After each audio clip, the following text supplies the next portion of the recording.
Mga idol, medyo masama po itong nakita nilinyo po ngayon. May paparating po na malaking kaguluhan sa Pilipinas.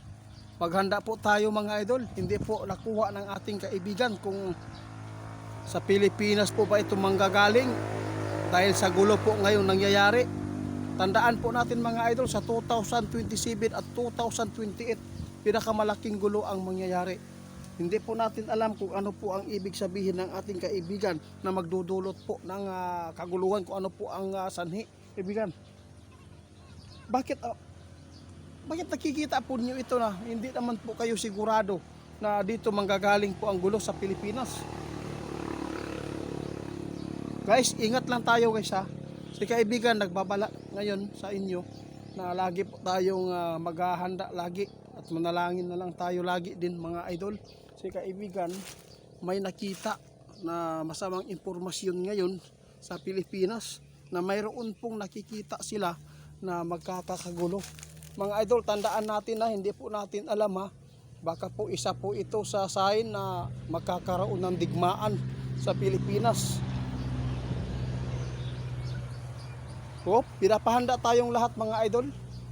Luzon, Visayas at Mindanao, maghanda po tayo. May nakaabang nakaguluhan. Sana hindi ito itong kaguluhan sa Senado, no? Dahil sa politiko.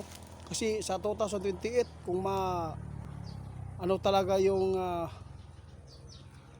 eleksyon sa pagka-presidente, hindi pa natin alam ito mga idol kung ano po ang mangyayari dito. Pero si kaibigan po nagsasabi hindi pa niya sure kung ano po ang dahilan kung bakit may pumasok sa kanila na talagang mayroon pong malaking kaguluhan. Di kaya ni kaibigan sa China? Guys, hindi po natin alam ha. Baka ibig sabihin ng ating kaibigan din, isa po dito ang China ha. Alam po ninyo mga idol, may balita ngayon patungkol sa Batanes, no? Mayroon po patungkol sa China, inangkin daw.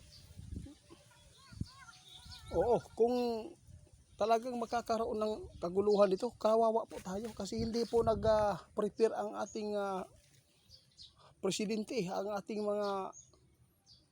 mga pandigma na mga dapat po natin ihanda para may laban, pero wala. Nagpapatuloy ang bangayan. Oo, marami pang mga issue ngayon na ang Pilipinas binibinta, pati pa yung airport binibinta na daw. Pero ito lang masabi ko, hintayin na lang po natin kung ano po ang mangyayari. Ha? Patay na. Salamat ninyo sa paabot sa balita. Guys, ipinapahanda tayong lahat. Mga idol, patawad.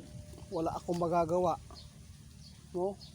Sinabi na po ng ating kaibigan noon pa na ang isa sa pinakadelikadong lugar ngayon na magkakaroon po ng kaguluhan sa digmaan, isa na po talaga ang part ng Luzon.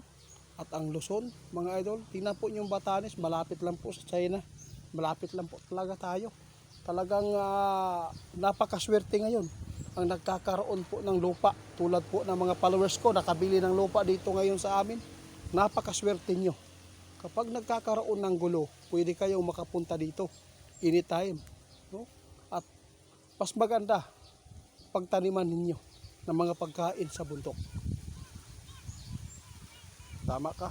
Darating ang panahon mga idol, ang pera walang kwenta. Darating ang panahon, yung mga pera na iniipon nyo sa bangko, posibleng hindi mo na yan mapapakinabangan. Yun po ang sabi ng ating kaibigan. Oo. Ngayon, inipon mo. Kung darating ang panahon na biglaan pag-atake, digmaan na. Nabungkag na. No? Tinamaan na ng mga, basta, paputok. Ano pa? Makukuha po ba yan? Hindi na.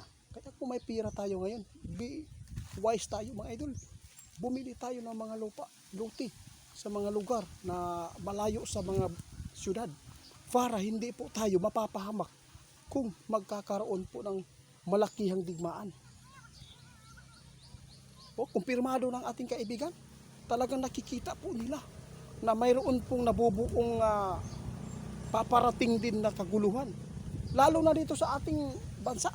Hanggang ngayon nagpapatuloy po ang mga yan. Hindi po natin alam mga idol, ito din po ang sanhi na marami pong mamamatay at magpapatayan. Malaking kaguluhan. Hindi po natin inaasahan mga idol na hindi po natin na gusto ito na mangyayari. Pati si kaibigan nagbabala na O sa eleksyon mga idol, nakita ng ating kaibigan na maraming mamamatay. Patayan po mga idol sa darating na halalan. Talagang ito ang mangyayari.